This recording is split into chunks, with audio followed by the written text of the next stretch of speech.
गोरखपुर में सबसे बेहतर तकनीकी शिक्षण संस्थान KIPM college of engineering and technology. अधिक जानकारी के लिए संपर्क करें। Mobile number 9151005270। Gorakhpur express news देखने वाले सभी दर्शकों को गांव वाले रिपोर्टर का नमस्कार है। गोरखपुर एक्सप्रेस न्यूज का खास कार्यक्रम गांव की बात की शुरुआत हो गई है, जिसमें हम नवनिर्वाचित ग्राम प्रधानों से बात कर रहे हैं और उनसे जानने की कोशिश कर रहे हैं कि उनका क्या है विज़न, अपने गांव को कैसे विकसित करेंगे, अपने गांव को आगे और कैसे डेवलप करेंगे। इसी क्रम में आज दूसरा एपिसोड कुशीनगर ज़िले का ग्राम सभा पड़ौली और यहाँ पर प्रधान यानी कि प्रधान प्रतिनिधि रुद्र प्रकाश जी हैं, इनसे बात करते हैं। सबसे पहले स्वागत करते हैं और कप्तानगंज ब्लॉक के प्रधान संघ के अध्यक्ष भी है। और दूसरी सबसे बड़ी बात है, ये 4 टोले का गांव है और आज़ादी के 70 साल बाद यानी इनके गांव पे, इनके टोले पे प्रधान ही आया है। तो कुछ नया और एनर्जेटिक व्यक्ति, बहुत बहुत स्वागत है रुद्र प्रकाश जी। नमस्कार। कैसे हैं, क्या हाल चाल है? बहुत बढ़िया। आप कैसे हैं? मैं बहुत बढ़िया हूँ। और आज़ादी के 70 सालों बाद आपके टोले पे प्रधान ही आया है, तो कहीं ना कहीं लोगों ने कुछ बेहतर सोचा होगा। कहीं ना कहीं इसके पूर्व में जो प्रधान होंगे उनके उम्मीद पर नहीं खरे उतरे होंगे, तो आपको मौका मिला है। आप युवा हैं, एनर्जेटिक है, आपसे बात कर लेते हैं कि गांव को विकसित करने के लिए क्या योजनाएं हैं आपके पास? जी देखिए, हमारे गांव में 4 टोलों का गांव है जी और चारों टोलों पे अभी तक जिस तरह का विकास होना चाहिए था जी, वो अभी तक नहीं हो पाया है। जैसा कि आप गांव घूम के भी देख सकते हैं, सड़क से ज़्यादा महत्वपूर्ण नालियों के निकासी का होता है। जल निकासी का, जल निकासी पे भी पिछले 10 सालों में बिल्कुल काम नहीं हुआ।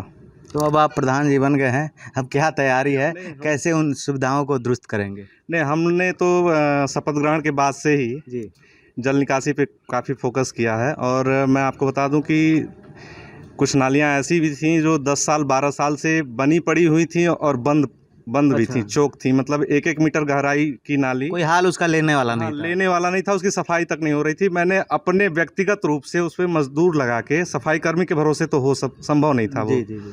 तो व्यक्तिगत रूप से मजदूरी लगा के मैंने उसको साफ़ कराया। और जहाँ तक ड्रेन डिस्चार्ज के लिए नालियों का बनना था, तो उसमें भी हमने अच्छा काम किया है। और धीरे धीरे लोगों को, मतलब साल 1.5 साल बाद ये दिखेगा कि जल निकासी की समस्या लगभग मैं प्रयास करूँगा कि ख़त्म हो जाए।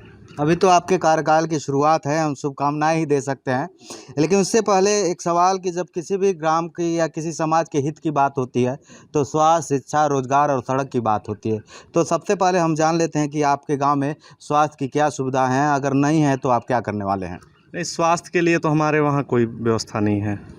तो क्या कुछ तैयारी है आपकी? हमने अभी देखिए, पीछे हमारे वहाँ जैसे कुछ विवादित ज़मीनें थीं, उसको खाली करा के, और मेरा प्रयास है कि स्वास्थ्य मंत्री जी से मिलके, मैं भारतीय जनता पार्टी में, मैं आपको बता दूं कि जिला मंत्री हूं पिछड़ा मोर्चा में। अच्छा, तो स्वास्थ्य मंत्री से मिलके मैं प्रयास करूंगा कि कम से कम एक PSC, जी जी, प्राथमिक स्वास्थ्य केंद्र यहाँ स्थापित किया जाए, जिसके लिए मैं ज़मीन देने के लिए तैयार हूँ। और उसके बाद भी जो भी आवश्यक, मतलब जिन नए प्रोजेक्ट के लिए जो ज़मीनों की आवश्यकता होगी हम लोग पूरा करेंगे।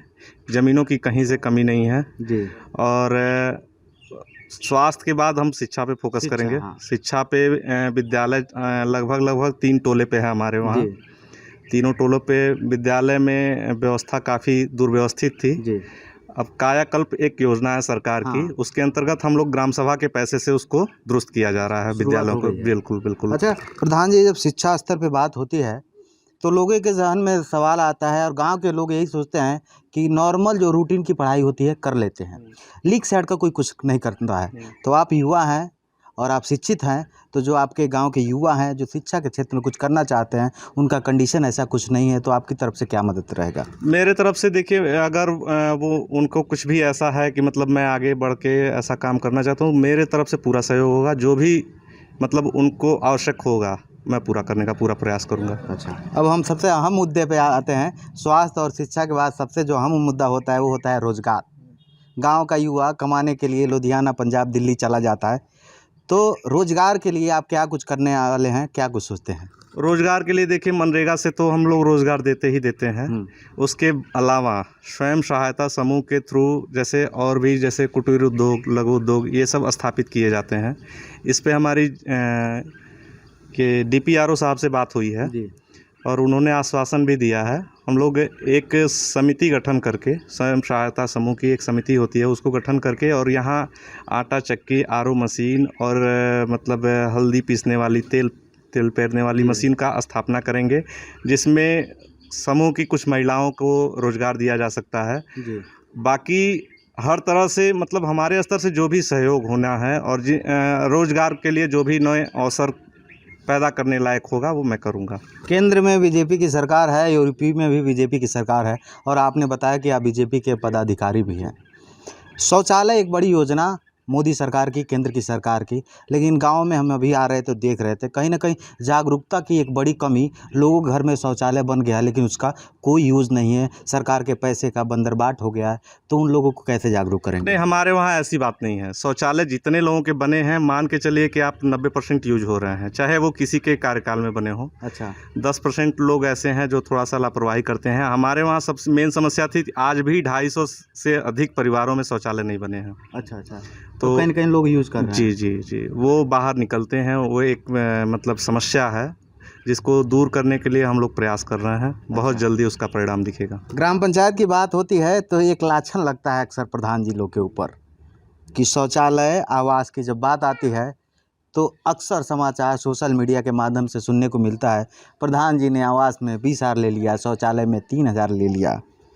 आप क्या करने वाले हैं, कैसे अपने गांव के लिए सही सुविधा और लोगों को जागरूक करके उनको मुहैया कराने वाले हैं? मैं आपको अभी तो जैसे मैं नवनिर्वाचित हूँ, इसलिए मैं आपको ये गारंटी तो नहीं दे सकता कि आप पता कर लीजिए, लेकिन मैं आपको विश्वास दिलाना चाहता हूँ। आप मेरे कार्यकाल में कभी भी आके पता करेंगे तो कोई ऐसा व्यक्ति आपको नहीं मिलेगा जो मेरे ऊपर आरोप लगा सके कि मतलब किसी भी तरह का कोई भी पैसा इनके द्वारा लिया गया। पक्की बात। अच्छा, तो एक और बात कर लेते हैं कि कहा जाता है कि प्रधान जी लोग मैं आपको बताना चाहता हूँ, जितनी विधवाएं माताएं हैं, अभी तक मुझे लगता है कि 5-7 लोग मुझसे मिले हैं। और उनका आय जाति जो उनके पेंशन में लगता है उसका पैसा मैं खुद अपनी जेब से देता हूँ। आप पता कर सकते हैं, मैं आपको नाम बता दूंगा। अच्छा, आप खुद अपनी जेब से? जी, मैं अपनी जेब से देता हूँ। चलिए, बहुत अच्छी बात है। लोगों की दुआएं लगेगी कहीं ना कहीं आपको। सिर्फ विधवा माताओं के लिए। जी। अच्छा, अभी आपके ग्राम सभा में क्या मूल समस्या है, क्या जो 70 सालों में नहीं हो पाया और क्या आप करना चाहते हैं जिससे गांव के लिए कुछ बेहतर हो? नहीं, गांव में हमारे मूल समस्या जल निकासी की ही थी। जल निकासी के साथ साथ सड़क की थी। अच्छा। मेन तो जल निकासी है। जल निकासी पे हम लोग काम कर रहे हैं। आपको मैं बता रहा हूँ कि लगभग 10 लाख रुपए का एस्टिमेट हमने बनवा लिया है। अच्छा। और उसमें से 2 नालियाँ हमारी बन के कंप्लीट भी हो गई हैं। हाँ। उस पे काम कर रहे हैं। बहुत जल्दी जैसे बजट आएगा उस पे काम करते रहेंगे। तो जल निकासी एक बड़ा समस्या, बड़ी समस्या थी। कोरोना काल में मनरेगा एक अहम मुद्दा रहा लोगों के रोजगार के लिए, और बहुत सारे लोगों को रोजगार मिला। और बहुत सारे लोग का सवाल रहता है कि प्रधान जी लोग अपने करीबियों को मनरेगा में ड्यूटी देते हैं और जो उनके करीबी नहीं है उनको भूल जाते हैं। तो आप कैसे कैसे लोगों को काम देने वाले हैं? देखिए, अब तक मतलब मेरा कार्यकाल तो बहुत बड़ा नहीं है जी। लेकिन जहाँ भी हम लोग काम कराते हैं वहाँ काम करने के लिए जो भी इच्छुक व्यक्ति होता है, कोई व्यक्ति ऐसा आपको नहीं मिलेगा, मेरा दावा है, जो ये आरोप लगा सके कि मैं काम करने गया और काम नहीं करने दिया गया। हाँ, एक शिकायत थी गांव में कि कुछ नाबालिग बच्चे जैसे 17 साल 16 साल के बच्चे पहुंचते थे, उनको हटाया जाता है। बाकी किसी को काम करने से कभी मना नहीं किया गया, किसी को नहीं मना किया गया। यदि जॉब कार्ड नहीं है उनके पास तो तत्काल उनका जॉब कार्ड बनवा के उनको उपलब्ध कराया जाता है और काम भी दिया जाता है। अपने गाँव के लोगों के लिए क्या संदेश रहेगा आपका, ताकि अब फाइनली आपके गाँव के लोगों ने आपको उस मुकाम पे पहुंचा दिया है जो आप सोच रहे थे? नहीं, मेरे गांव के लोगों के लिए बस यही संदेश है कि वो अपनी समस्याओं को सीधा मुझसे अवगत कराएं, ठीक है।